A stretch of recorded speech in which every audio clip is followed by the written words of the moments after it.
Boa noite, pessoal. Vamos iniciar mais uma aula da disciplina Pesquisa Operacional. Meu nome é Gabriel Machado Franco. A aula de hoje vai ser sobre a seção 2.2 do nosso livro didático, que é finalmente falar sobre o método simplex, que eu sempre falei várias vezes durante as aulas aí, quando vocês pensavam em desenvolver modelo matemático, eu falava, não, a gente só vai desenvolver o modelo matemático porque o método simplex depois vai resolver esse modelo, tá? Então hoje vocês vão finalmente aprender como que resolve a gente alcança o resultado do modelo matemático através do método simplex. Então é o seguinte, o método simplex ele carrega a lógica do método gráfico. Para quem não lembra, o método gráfico é basicamente o quê? A gente vai ter um gráfico lá e cada eixo do nosso gráfico é uma variável. Então a gente tem uma variável x1 aqui e uma variável x2 aqui. E a gente tem o quê? As restrições das nossas variáveis. Por exemplo, vou colocar duas restrições aqui, ó. Pensando que o nosso problema é de maximizar, aqui, ó, é a nossa área de soluções viáveis. Então, qualquer ponto aqui dentro dessa área é uma solução viável. Aqui é uma solução inviável, solução inviável, solução inviável. Por quê? Porque, como é um problema de maximizar, nossas soluções viáveis tem que estar para baixo das linhas das restrições, que é essa área aqui. E onde vai estar a nossa solução ótima? A nossa solução ótima? A nossa solução ótima vai ser um dos pontos extremos do nosso campo de soluções viáveis, que seria um desses três aqui. Ah, tem o quarto ponto? Tem, mas esse daqui é improvável que seja. Que esse ponto aqui significa que o x1 é zero e o x2 é zero. Então, improvável com o problema de maximizar as duas variáveis sejam zero, tá? Então, uma dessas três vai ser nossa solução ótima. E o que o método gráfico fazia? Ou eu podia traçar uma reta da minha função objetivo, por exemplo, minha função objetivo é essa daqui, ó, e eu traço, daí eu vou deslocando paralelamente a minha função objetivo até que ela alcance o último ponto, que é isso aqui. Então alcançou o último ponto da minha área, esse é meu ponto ótimo. Uma possível solução. E a outra? O outro jeito de resolver é eu testar esses meus três pontos aqui, ó. Como eu sei quanto vale x1 e x2 de cada ponto, eu jogo o valor de x1 e x2 da minha função objetivo e aqui me retornar o maior valor para minha função objetivo é a minha solução ótima, tá? E o que o método simplex faz? Exatamente igual essa minha última solução que eu falei. Eu vou testar todos os pontos da minha vou testar todos os meus pontos extremos através do método simplex para descobrir qual vai ser minha solução ótima, que vai ser o meu melhor ponto extremo. Ok? O método simplex foi inventado por George Dantzig em 1947. Na realidade, dizem que o método simplex foi inventado em 45, durante a Segunda Guerra Mundial, porque, como a gente viu no início da disciplina, a pesquisa operacional surgiu diante da necessidade de alocar recursos durante a guerra. Então, e o método simplex surgiu da necessidade de resolver os problemas matemáticos de alocação de recursos durante a guerra. Mas, lógico, que se eu invento um modo de fazer essa distribuição dos recursos, eu não vou espalhar para o mundo todo como que eu consegui fazer isso em plena Segunda Guerra, né? Porque isso era uma arma que a Inglaterra tinha a favor dela, né? Já que foi na Inglaterra que foi inventada a pesquisa operacional. Então, depois que acabou a guerra, a solução do método simplex foi divulgada para o mundo. E é o seguinte, método simplex, assim como o método gráfico, só serve para resolver problemas de programação linear, tá, galera? E o que é problema de programação linear? Nada mais é do que problemas onde a função objetivo e as suas restrições, que podem ser equações ou inequações, devem apresentar comportamento linear. Para quem lembra um pouco da matemática com relação à equação da reta, uma reta ela só pode ser linear quando os coeficientes das variáveis é 1. Ou seja, o expoente que multiplica cada variável não pode ser maior que 1. Se eu tenho uma restrição que é assim, ó, 5x² é menor ou igual a 20, significa que o meu expoente da minha variável é 2. Que eu tenho o quê? Nesse caso, eu vou ter uma função exponencial. Se é uma função exponencial, não é uma reta, certo? É uma curva. Então, esse tipo de restrição não pode existir num problema de programação linear, senão o método simplex não resolve, tá? Então, as variáveis seriam o meu x1, x2, x3, nunca vai ter expoente maior que 1, tá? Não se esqueçam disso. Minha função objetivo também não, tá? Nenhuma variável pode ter. Beleza. Então, como que é o passo a passo do método simplex? Ele se concentra apenas nas soluções FPE, que são as soluções dos pontos extremos, né? Que sempre fica na borda da minha área de soluções ótimas. E é um método interativo. O que significa isso? Eu vou construindo uma tabela com as minhas variáveis e os valores dela, aplico uma lógica matemática em cima da minha tabela e testo. Ao aplicar a lógica matemática, se eu obtive a solução ótima, eu paro lá, não faço mais tabela. Se eu não obtive minha solução ótima, eu vou ter que fazer mais uma tabela. Isso se chama as interações. Então, eu vou ter que fazer várias tabelas até encontrar minha solução ótima. Então, basicamente assim, ó, eu inicio através de uma solução FP inicial. Essa solução FP inicial, lembra quando eu falei do gráfico lá? Solução gráfica? Que eu vou ter lá duas restrições aqui, ó. Então, aqui eu tenho um ponto extremo, aqui eu tenho outro, e aqui eu tenho outro. Eu também tenho um ponto extremo aqui, né? Que é quando? Quando o meu x1 é igual a 0 e o meu x2 igual a 0. Lembra que eu falei, mas esse ponto aqui, numa solução de maximização, dificilmente eu vou testar ele, porque dificilmente minha solução ótima vai ser x1 valendo 0 e x2 valendo 0. Legal. Mas no simplex, a gente vai começar sempre por esse ponto aqui.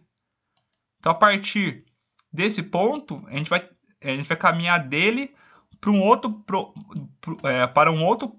ponto que seja provável que seja melhor que esse. Por que eu começo do ponto 0, 0? Porque eu sei que não vai ter uma solução pior que essa. Se eu começar por um outro ponto, pode ser que aquele meu ponto anterior era a minha melhor solução. Então eu começo pelo 0, 0 para garantir que essa vai ser a pior solução de todas. Daí eu testo. Faço a interação, que aplico essa lógica matemática em cima da minha tabela. Obtive minha solução ótima? Em caso negativo, não obtive. Faço uma nova interação. Ou obtive, opa, essa vai ser minha solução ótima, então eu paro. Parei por quê? Porque já obtive a resposta do meu problema. Beleza? Então, como eu falei, sempre que possível, o simplex utiliza como solução inicial a origem. Por que sempre que possível? Imagine se for ao contrário. Imagine que o meu problema seja de minimização. E eu vou ter uma restrição aqui, uma outra restrição aqui. Já que o meu problema é de minimização, eu vou começar com variáveis com valores bem grandes. Ou seja, onde está a minha área das possíveis soluções ótimas? A minha área é tudo isso daqui, ó. Então não tem como, num problema de minimização no método simplex, eu aplicar a lógica de começar no meu ponto 0, 0, porque o meu ponto 0, 0 aqui, ó, é uma solução inviável agora. E qual que vai ser minha solução ótima? Vai ser um dos meus pontos que está na borda, do mesmo jeito, ao contrário que eu mudei agora, né? Porque eu busco o menor ponto, certo? Daí é o seguinte, a aula vai focar hoje no método simplex de maximização, tá? Que é um pouco mais simples. O método simplex de minimização, eu vou colocar como uma leitura complementar, que é uns slides que eu preparei para vocês entenderem essa lógica, que vai ser um pouquinho mais complexa para a gente resolver problemas de minimização através do método simplex. Beleza? E qual que é a ideia do simplex? Então a gente vai testar sempre os pontos FPE. E como que eu vou pular de um ponto FP para o outro? A gente vai utilizar uma lógica matemática que a gente vai considerar que o próximo ponto FP que a gente vai testar, ele vai ter uma chance, a gente vai testar o próximo ponto que tem uma chance maior de ser uma solução melhor que esse meu ponto aqui. Ou seja, vai testar um próximo ponto que contribua para que a nossa, pensando em maximização, para que a nossa função objetivo vá aumentar melhor que esse ponto que a gente está aqui. Falando assim fica um pouco estranho, mas a gente vai ver na tabelinha, vai ficar um pouco mais claro, tá, galera? Então é o seguinte, a gente vai testar esse crescimento, sempre pensando na nossa solução FP adjacente, ou seja, no nosso próximo ponto extremo aí, que seja melhor que o nosso ponto anterior. Com isso, como que a gente vai analisar se o nosso próximo ponto vai ser melhor que o nosso ponto que a gente está testando agora? Através da análise da taxa de crescimento negativa. O que significa isso? A gente vai analisar o coeficiente que multiplica a nossa variável. Se o coeficiente que multiplica a nossa variável tem uma chance de melhorar a nossa solução objetivo, a gente vai ir para esse ponto aí, ok? Então, só revisando, vamos fazer essas interações, esses testes da tabela. Não obtivemos sucesso com a melhor solução, volta para a próxima tabela. A gente obteve o sucesso, é a nossa solução ótima, a gente para. Belezinha? Ok. Mas nosso método simplex, então, a gente trabalha com um método algébrico, só que para isso a gente não pode ter inequações, ou seja, a gente não pode ter uma restrição assim, ó, 5x é menor ou igual a 10. Por quê? Porque a nossa método simplex só funciona através de equações. Então a gente vai ter que fazer o quê? Transformar a nossa inequação aqui em uma equação, ou seja, vai ter que transformar essa inequação em uma igualdade. Como que a gente vai fazer isso? Através de uma jogadinha algébrica, que é chamada variável de folga, tá? Então a gente vai ter que introduzir em todas as inequações do nosso problema uma variável de folga que apresente a diferença entre o que foi disponível e o que foi utilizado. O que significa isso? Imagine, vou dar um exemplo aqui, ó. 5x tem que ser menor ou igual a 20. Imagine que a nossa solução ótima, o x que a gente obteve, essa variável, é igual a 2. Significa o quê? Que 5 vezes 2 vai dar 10. 10 é menor ou igual a 20. Ou seja, sobrou aqui, ó. A gente podia utilizar até 20 unidades de um recurso, né, da nossa restrição, e a gente só utilizou 10. Então a gente vai introduzir o quê? Uma variável de folga que pode ser S1, e esse S1 vai somar com a nossa variável do nosso problema. Para quê? Para que a gente, para o método simplex, retorne para a gente que S1 é igual a 10. Ou seja, a variável de folga serve para transformar a nossa inequação em uma equação. Então, por exemplo, vamos revisar aquele probleminha lá do mix de produção. A gente tem que saber, a gente queria descobrir qual que é a quantidade que a gente tem que produzir de boneco e de lousa para que a nossa produção obtenha o maior lucro possível. Então a gente tem o lucro unitário do boneco e da lousa e tem as restrições do tempo máximo de cada máquina que a gente tem que respeitar, certo? Então é um problema de maximização aí. Então esse aqui é o problema de maximização, né? Aqui é o lucro unitário, que multiplica as variáveis boneco e lousa. Aqui é as nossas restrições de tempo. Aqui é o tempo unitário que a máquina leva para processar o boneco e a lousa, tá? Para cada tipo de máquina.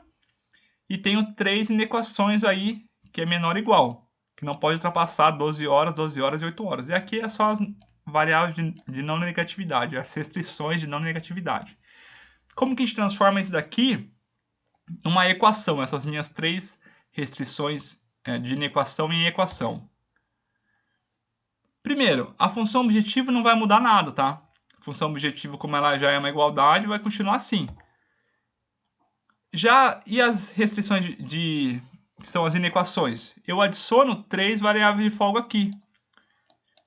Por exemplo, se essa soma aqui dessas duas variáveis der 8, nesse caso aqui, ó, der 8, significa que a minha variável de folga vai ser 4. Por quê? 8 mais 4 dá 12 e vai respeitar a igualdade. Então, a minha variável de folga é para a gente descobrir o quanto que sobrou de recurso que a gente não utilizou. Por isso que é a variável de folga. Caso a minha variável de folga, por exemplo, a x4 seja igual a 0, x4 igual a 0, significa o quê? Que eu utilizei todo o recurso. Significa que essa soma aqui, ó, deu 12. Tá? Então, o nosso problema é esse daqui.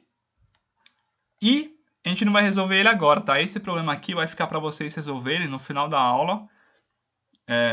Eu vou propor esse problema. Daí, eu vou apresentar no slide também onde está a resposta desse problema com todas as tabelas de interação. A gente vai resolver um outro problema agora, tá, galera?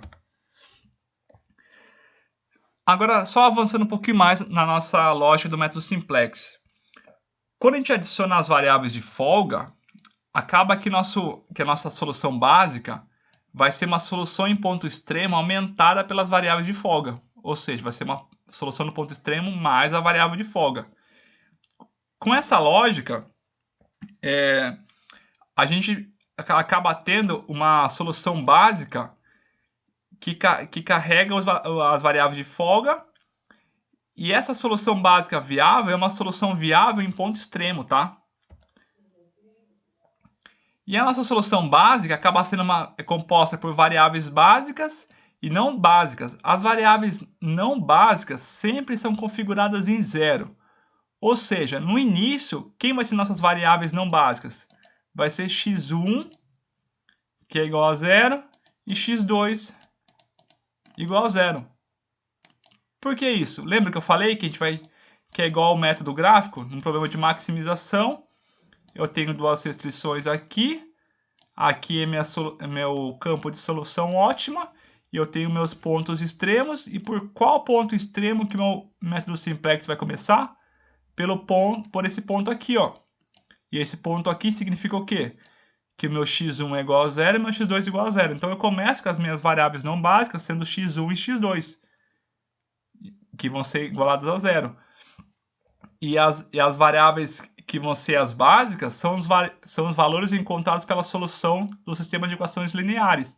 Então, no início, minhas variáveis não básicas vão ser x1 e x2, minhas variáveis básicas vão ser quem? As minhas variáveis de folga, S1, S2. Então, no começo do meu método simplex, eu vou começar com as minhas variáveis de folga tendo valor para elas e minhas variáveis básicas não tendo valor para elas. Voltando nesse slide aqui, ó, por exemplo, nesse slide aqui, eu transformei as minhas inequações em equações. Então, aqui, ó, nessa minha restrição aqui, eu adicionei o quê? Uma variável de folga. Nessa minha equação aqui, eu adicionei outra variável de folga. Então, observem, galera, que para cada equação que eu tiver que adicionar uma variável de folga, vão ser variáveis de folgas diferentes, tá? Então, já que eu vou começar com a ideia que x1 é igual a 0 e x2 igual a 0, quanto vai valer essa minha variável aqui, ó? Vai valer 24. Por quê? 3 vezes 0, 0. 4 vezes 0, 0. Aqui não é x1 e x2, é x1 e y, né? Mas a ideia é a mesma. Então, aqui 0 a 0, a minha variável de folga 1 é igual a 24. E aqui a minha variável de folga 2 vai valer 20. Por quê? Porque aqui vai zerar e aqui vai zerar. Então, a minha solução inicial vai ser essa. As duas minhas variáveis do meu problema vão valer 0 e as variáveis de folga vão ter um resultado. Daí eu vou fazer as interações para eu conseguir achar uma solução que seja melhor que essa. Porque essa minha solução aqui, quanto vai ser função objetivo? 0, né? Porque aqui vai ser 0, aqui vai ser 0. Então, eu tenho que encontrar uma solução melhor que essa. Beleza? E a última lógica que eu vou ter que aplicar é a seguinte. eu vou ter que maximizar, então, essa minha função objetiva aqui, certo? E maximizar vai receber um valor de z, certo? Que é a solução ótima que eu vou encontrar, ou seja, z é igual a x1 mais 2y. E o que eu vou fazer? Só vou jogar as minhas variáveis com os coeficientes para o outro lado da igualdade. Para quê? Para que eu tenha uma equação igual às minhas restrições, para eu poder utilizar na tabela, tá? Então, minha função objetiva vai ser essa daqui. Ou pode ser essa daqui também, ó. O que mudou? Aqui eu coloquei minhas variáveis de folga na minha função objetivo. Elas estão atrapalhando a função objetivo? Não, porque elas estão sendo multiplicadas por zero, ó. Então, 0 vezes S1, ele vai sumir, né? Vai ficar igual aqui. E aqui é a mesma coisa. E aqui, o que eu fiz? A mesma história. Coloquei a minha variável de folga, 0S2, na minha restrição de cima. Mas como ela está multiplicando por zero, ela vai sumir, vai ficar igual essa restrição aqui. E por que eu fiz isso daqui? Ó? Porque eu compliquei e coloquei as variáveis de folga tanto na função objetivo quanto nas restrições que não era para aparecer. Para a minha tabela, fica completa, tá, galera? Vocês vão perceber agora.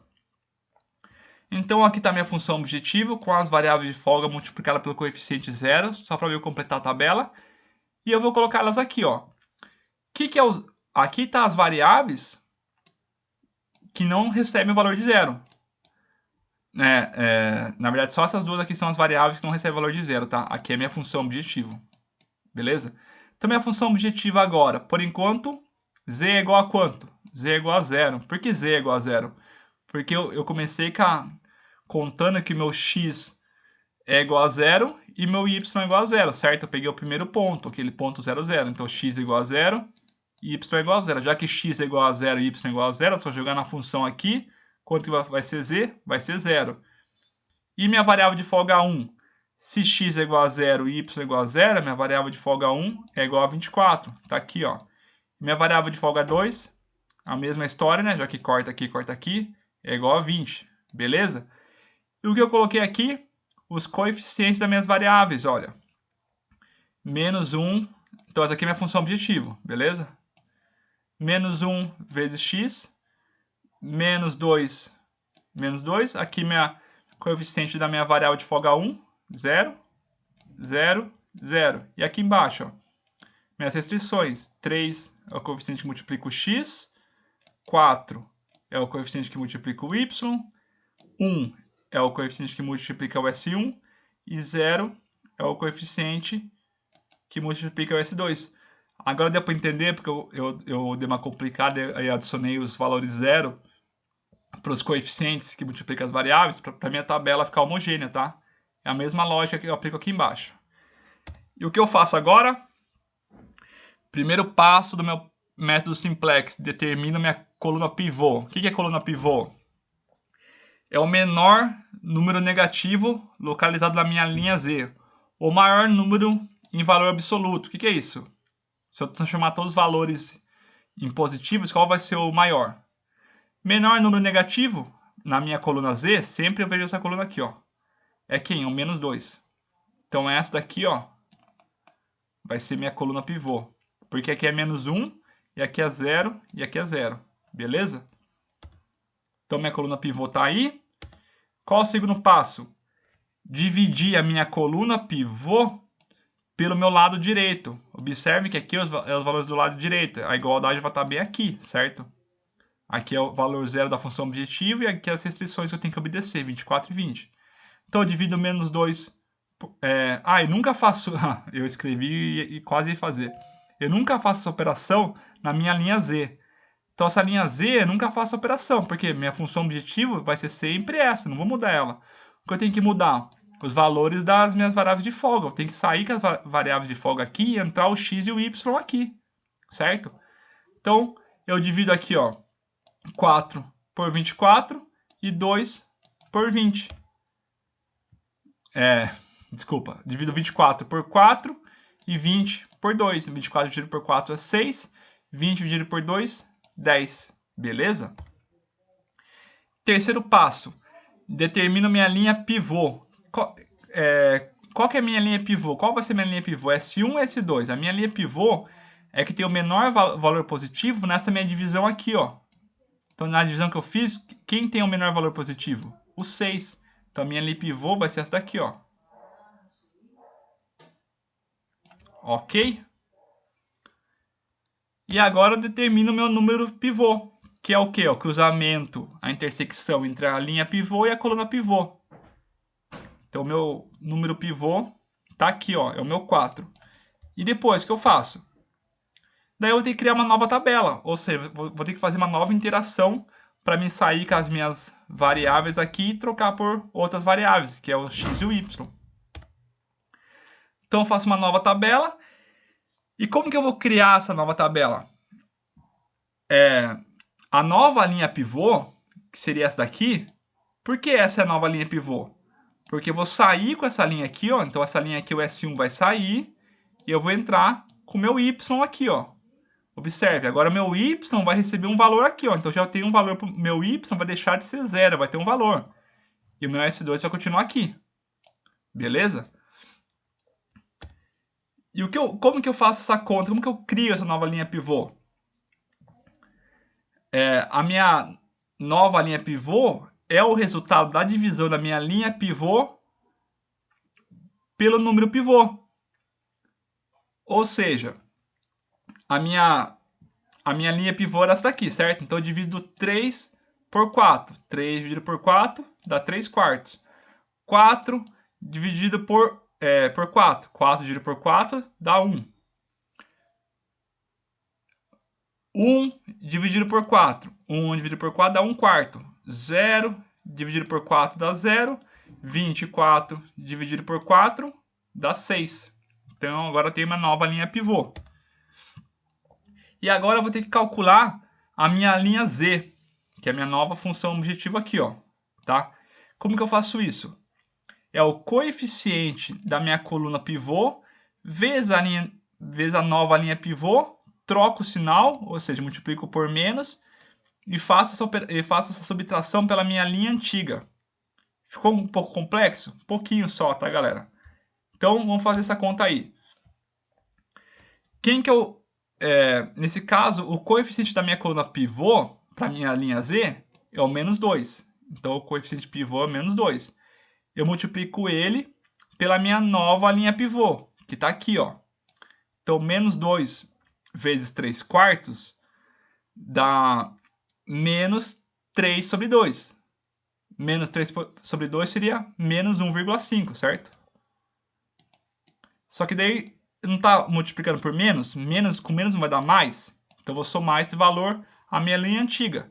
Então, 1,5 menos 1 vai dar 0,5. E aqui é a mesma ideia. Menos 2 vezes 1 dá menos 2.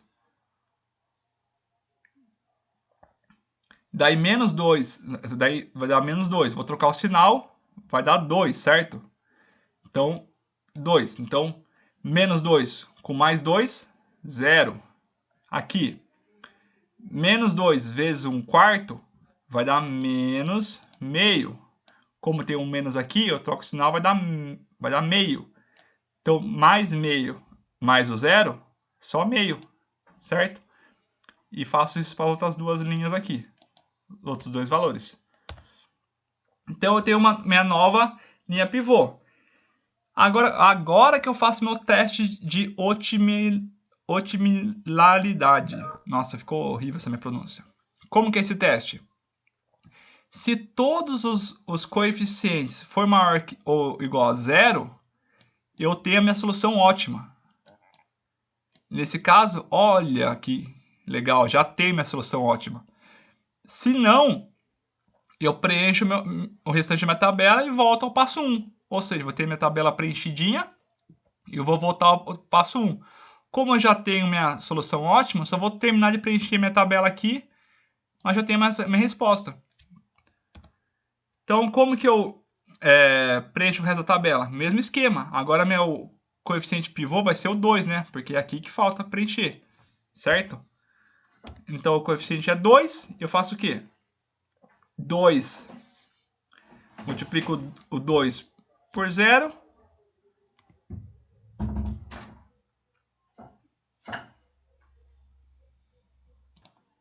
Opa, na verdade eu multiplico 2 pela minha linha pivô, certo? Então, 2 vezes 3 quartos dá quanto? Dá 3 sobre 2, que é igual a 1,5. Opa, que é igual a 1,5. Daí eu inverto o sinal, então fica menos 1,5. Daí eu faço 5 menos 1,5 vai dar o quê? 3,5. Aqui eu faço o mesmo esquema. 2 vezes 1.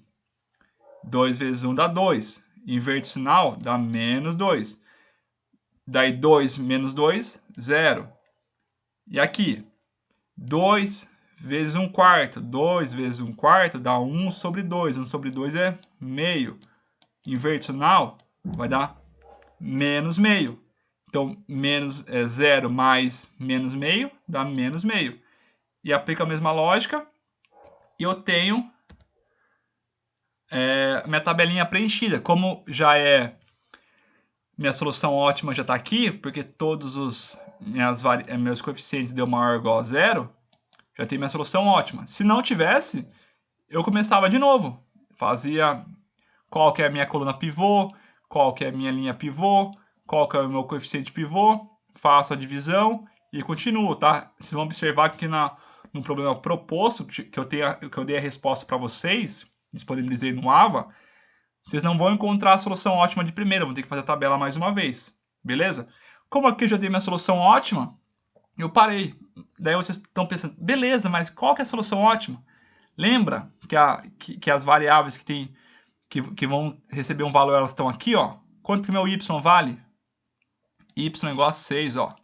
Y igual a 6. O meu S2, que é a minha variável de folga, é igual a 8. Daí vocês estão se perguntando, beleza, professor, mas e o x?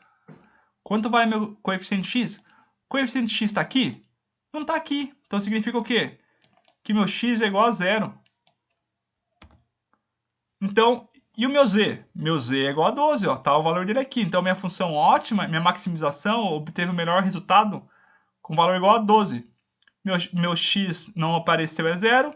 Meu S1, ó, também não apareceu S1 aqui, também é 0. Minha variável de folga 2 é 8. Isso significa o quê? Vamos analisar aqui, ó. Função objetivo. Lembra que meu x aqui é 0 e meu y é 6, ó. Então, 2 vezes 6, z é igual a 12.